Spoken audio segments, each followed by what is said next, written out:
Well, hello there, health coaches, and welcome back to another episode of the Health Coach Power Community Podcast. Today, I want to talk about making decisions. Oh, it's hard. I know. We get questions about this that come in all different varieties all the time. It could be, Michelle, how do you decide how to spend your time? How do you block your calendar? How do you know how much time to spend on what tasks? Get that asked all the time. Of course, health coaches always want to know, how do we price our services? That's like the $1 billion question right there.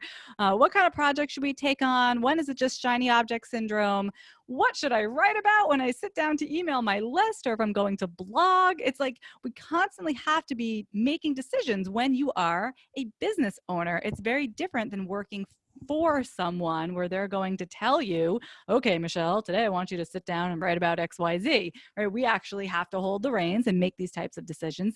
And I know it can be difficult. So today I want to give you some insight into how to do this well, how to do this strategically. And I also want to share an example of a decision that I made recently that was kind of confusing at first to arrive at, but I'm really happy with where we landed. And that's sort of playing out in my health coaching business right now. So I'll tell you all about that in just a few minutes. But before we get there, first of all, if you are here with me live, hello, it's so nice to see you. You can ask questions, leave comments as we go along. I do have my eye over on the comments, and I'm always here to answer your questions as we go because I love when these are interactive. That's why I do them live. Also, I want to say a big, huge thank you to Greenie Gang, who left this 5-star review on iTunes for us. She said, first of all, the title is No Nonsense. Yeah, baby. And she said, as a new health coach, I went through Michelle's Healthy Profit University because it was so helpful to me, and because I like her no nonsense style, I decided to start listening to her podcast. I'm trying to glean as much information and advice as I can about health coaching, and this podcast gives me everything I'm looking for. I've started at episode 1 and plan to work my way through all of them. Oh my gosh, well, we are way over 100 by now. She says she gives valuable insight and helpful tips to anyone wanting to hone their coaching and business skills. So thank you so much for that, Greenie Gang.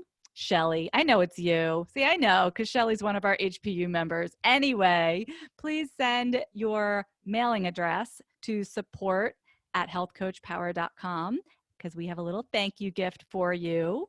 Awesome. And for all of you guys, it would be so wonderful. I mean, just from the bottom of my heart, I ask for a favor. If you could go into iTunes and leave a written review like Shelly did this week. Big, huge kisses and hugs from me. And if I read your review on the air, we'll have a little thank you gift headed your way. So thanks in advance for that. It really helps us to reach more health coaches with all this useful information. So, how do we make decisions? Let's get back to it. How do we make decisions? I'm going to share what's been going on in my own health coaching business. Obviously, right now is a little bit of a strange time. The past few months have been very odd for health coaching for all small businesses and businesses in general. And it's felt like, geez, is this really the time to look for clients? Is this really the time to run a program? I had been planning to run a program that I call Lift. It's a 5-day program. I usually charge $99. It's just one of these short, quick programs that gets people quick wins, helps to build my audience and my fan base. It's a lot of fun. It often leads to paying clients. So, or I should say paying private clients. So I had that on the calendar for this spring, and I was going to run it in May. I had my whole podcast, my She's Got Power podcast, planned with this goal in mind. So speaking of basing decisions based on business goals, when I was like, what am I going to do my podcast episodes on? What topics should I cover? I knew that I was going to be leading into selling this Lift program. And so I mapped out topics that would make sense so I could start promoting Lift halfway through the podcast season. Well, that all kind of went out the window because then when coronavirus hit, I really wasn't sure what I wanted to do or what felt appropriate, and just kind of slammed the brakes on that. And now I think we've all had time to take a breath. And I thought, I feel like this Lift program is needed more than ever because it's the kind of program that is, health coaches do a lot of these. It's not a detox. I'm not going to call it a detox, but it's kind of that style where I give everybody a loose protocol to follow, their recipes, meal plan that's suggested, some shopping lists. It's just like something easy for people to latch onto. And when I've run it in the past, my clients do get really great results in just a couple of days. They feel so energetic. A lot of them lose a couple of pounds. It puts them on a good path, makes them feel really positive. And I thought, we need that more than ever right now because everyone has been stuck in quarantine for months now and we're feeling pretty burnt out. So I decided I am going to run this program. Okay, good. Great. Now we have to make more decisions, right? So a lot of times this is what happens, like, and maybe this has happened to you before, where you just want to do something. You just want to do something because it sounds like the right thing to do. Okay, that's fine, but that's not the whole story. You really have to look at, how is this serving my business? How is this helping me reach a business goal right now? Not just for the sake of doing something, but does it make sense in the larger scheme of things? So first question, does running my lift program, my 5-day lift program, help me reach a business goal? What are my business goals right now? The idea of making like a lot of sales, a lot of high ticket sales right now is not something that I've been aiming for, right? It just doesn't seem like the exact right time to be putting that as a number one priority. But I have been very much emphasizing staying relevant, staying top of mind, keeping my audience paying attention to me even when they're totally overloaded with everything they have to do right now. My audience for the most part are now working from home full time. Many of them have kids that they're needing to take care of. So, okay, all right, running this lift program, does that fit? And I thought, I mean, yes and no. Yes, they could really use it, but do I want to put something extra on people's plate? Do I want to run this for like however many women are going to sign up and make, I'll make a couple $1,000s. It's no great shakes money wise. Does it really make sense? What should we charge? And kind of went back and forth on that for a while. Like something didn't quite feel right about it. So I sat with it and sat with it. And then I thought, what we really need to do right now, more than making a couple $1,000s, which is sort of a drop in the bucket for, the scale that we're operating at, more than running this program for, X number of women who would sign up and pay the $99 for it or whatever. More than any of that, what I really want to do right now, what really could use my help in my health coaching business right now is my She's Got Power podcast. Because that podcast is pretty new. It's pretty new. And I'm trying to get more subscribers. I'm trying to get more reviews. Like, this is really important when you have a podcast. I want to make sure it's worth my time to be doing this podcast. So I'm trying to beef up the following. And I thought, how can I make this all work together? How can I give the women in my audience exactly what they need right now? And how can I most benefit business-wise? So we decided to do something really different. I've never done this before. Usually when you run a 5-day program like this, you've probably, if you haven't done it yourself, you've probably seen other coaches do this. You give everybody some materials and there's a Facebook group and maybe you do some sort of live call with them in the beginning of the week and check in with them every day on Facebook and you send out an email every day. That's the usual plan for that type of program. But I thought, what if I just combine this with a podcast effort? How could that work? And here's where we've landed. In fact, I just announced yesterday my 5-day lift program, and it's happening in such a way that people are being asked to sign up and give an email address. They're going to receive their materials, and it's all free. And then each day of the program, I'm actually going to release a mini episode on my She's Got Power podcast. So they're being asked to subscribe to the podcast so that they don't miss any of those episodes. They'll listen to a short 5 to 10 minute episode each day that's going to guide them through this process. I've done it before. I've done it myself. I've done it with the clients. So I know exactly, the kind of questions that are going to come up and what everybody needs to hear on day number 1 and day number 2. So I'm going to be providing that, but via podcast. This way, my podcast listeners are going to hear the episodes. And if they haven't signed up for the program, hopefully they will, right? Driving people to my mailing list. And then for people on my mailing list and my audience already, driving them to my podcast. So I'm hoping for this sort of bi-directional influx of people to the program. And it's going to be super easy for me. That also became very, very apparent.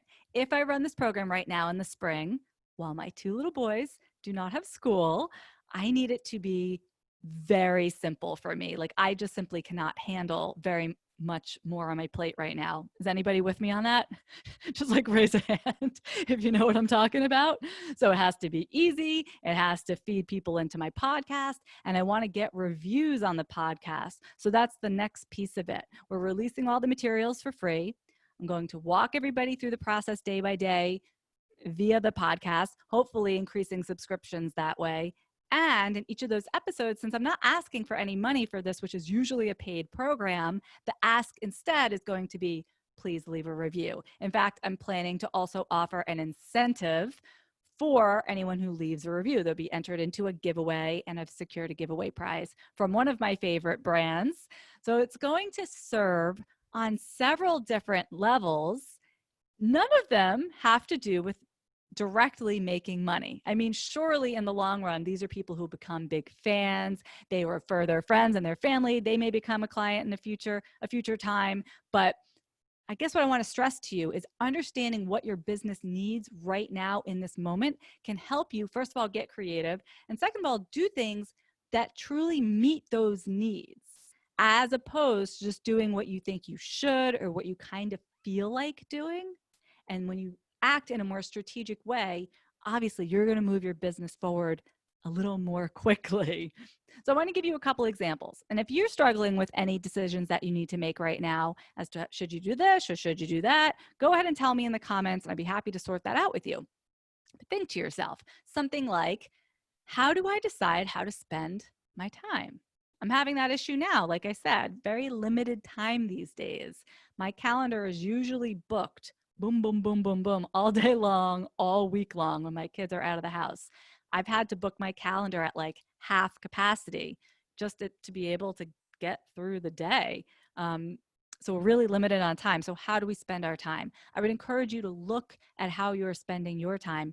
And is that hour on Instagram really directly helping you reach a business goal? It might be.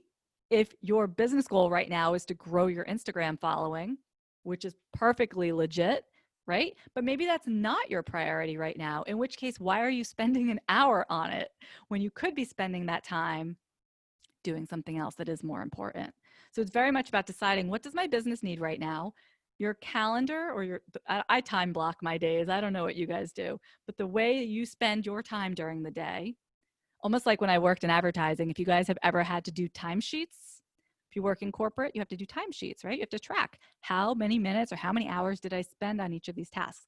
That should perfectly match up to your priorities in your business, right?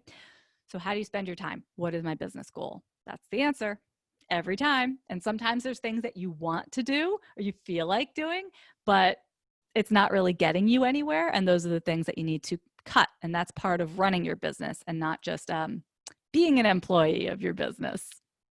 Same for pricing, right? So with my Lift program, how am I going to price this service? It actually made more sense to make it free because I'm going to have more people join, at least even if they don't participate, they're going to download the materials and I'm going to add them to my mailing list. I'm going to have more people listening to the podcast. I'm going to have more people hopefully leaving a review than if I charge, right? So it serves me on a different level to actually make this a free offering. You could go the opposite way. You could say, okay, right now I'm going to price my services very high because I only have time to take on like one client right now, just one. And so I need that one person to be willing to pay me XYZ in order to make it worth my time because I have like 5 billion other things to do right now. Okay. What is your business goal? That can drive how you price your services. Let's do another one. What kind of project should you take on? Okay. How many health coaches do I see out there starting a podcast because podcasting looks interesting? Podcasting looks fun. Or because other people have podcasts. Oh, so many reasons to start a podcast, and those are all not good reasons. A good reason to start a podcast is if you have a plan for how that podcast is going to fuel your business. What are you going to be doing with that podcast? How are you going to drive people to your mailing list? And then once you do, how are you going to then funnel them into becoming a paying client? This is all the kind of stuff that I talk about with my students inside Healthy Profit University, where you don't want to just do stuff for the sake of doing stuff. We always want to be funneling people into a path that ultimately will lead to some place where they are paying us money, right? And in order to do that, you might decide that a podcast is the right thing, but you're going to map it out real carefully. You're going to have a plan for how they go from point A to point B. Or you might decide, you know what, podcast is going to take how many hours per week? I mean, it can be a lot, especially if you're scheduling guests or dealing with sponsors, or if you're going to be doing a podcast with a partner and you have to coordinate all the stuff with the partner. That's more time. How many hours? And is it worth it to what you're trying to achieve right now in your business?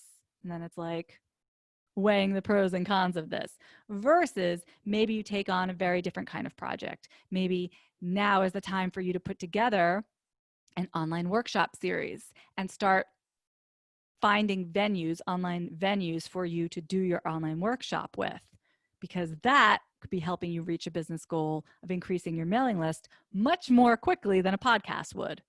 I'm just using that as an example, right? But we all have to decide how to spend our time and which projects are worth our time right now.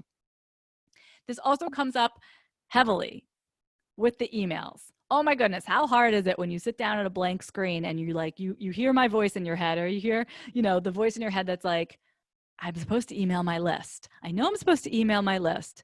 Okay, great. What am I going to write about? That's like the perennial question. So the same thing. If you sit down and stare at that blank screen and just start writing, chances are you're going to write something that's really boring, first of all. Probably sounds like something else that I've read in the health and wellness sphere. You should drink more water, something like that. But if you pause and you're like, okay, what am I actually trying to achieve with this email? Like, what do I want to happen when I send this email out? I want the reader to fill in the blank.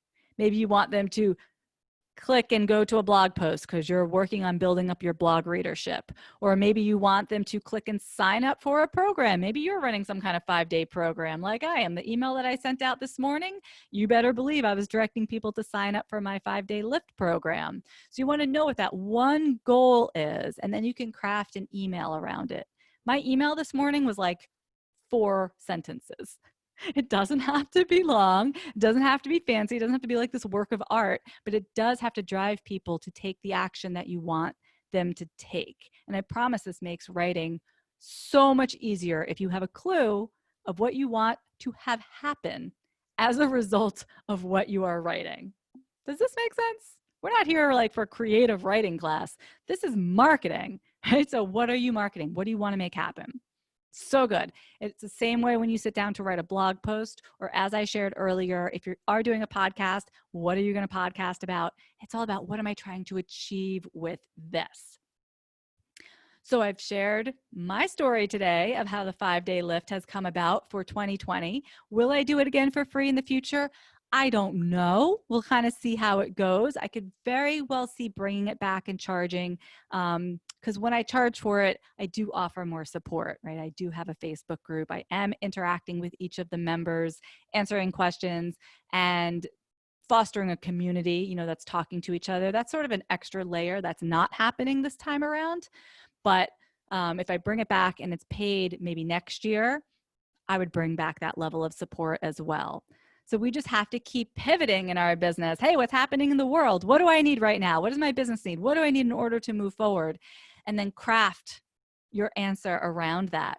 By the way, if you guys are interested in just kind of seeing how this goes down, it is a total experiment. So I do not even know. I've never done anything like this before. But if you want to kind of view it from the participants' end, you can feel free to sign up. It's available at shesgotpower.com/lift2020. Go to that page, download your materials today, and you'll get a sense of what you would need to provide if you did a program like this. So if you download that, you'll see that I did create a suggested meal plan with shopping lists and all the recipes using That Clean Life. That is a service that many of us use in order to create these types of meal planning packages, I'm going to call it, because it's so super easy. So in love with that. And if you want to check out that service, you can go to healthcoachpower.com TCL, That Clean Life. I put it together in like a couple of hours one evening, and it's beautiful. It's perfect. Sasha is asking, if you sell to corporate or small to medium companies, what is most effective, to reach out as an individual health coach to offer your services as a contractor, or as a health coach company to offer the same services? I don't think that matters off the top of my head, Sasha. If you are, I don't know what you're trying to sell, but like, let's say you're trying to sell a workshop series, like what I mentioned earlier. I mean, I know that we have lots of coaches that do that all the time, and they're not trying to portray themselves as a company larger than themselves. It's just, Jane Doe, whomever health coach, offering their services, yes, more as a contractor. So I would just present yourself with whoever you actually are. If you are a health coach company that employs several health coaches, then that would be a different story, right? Then you would present yourself that way. And is that a good thing to do right now? It could be. What is your business goal? What is your business goal? Is it growing a mailing list? Is it earning money through corporate offerings? Are you trying to scale in that direction? Right? In which case, yes, definitely go meet the HR, the head of HR at every company that you can find. Find the types of companies where your target market is working. Yeah, like go dive deep into that if that's going to really meet your needs right now in your business. Good question. Anyway, you guys, thank you so much for joining me today. I hope this makes it a little bit easier for you to make decisions this week and beyond, because goodness knows it's been a trying time, a difficult time to make decisions, because we don't really know what to expect. Don't really know what's going to happen through the summer, even the fall at this point with COVID. And so each day making a decision sometimes takes a little bit extra presence to make sure we're doing what is right for us, what makes sense for what we need right now. Wishing you the very, very best of luck with that. And I'll be back next week to answer more of your questions. Take care, everyone.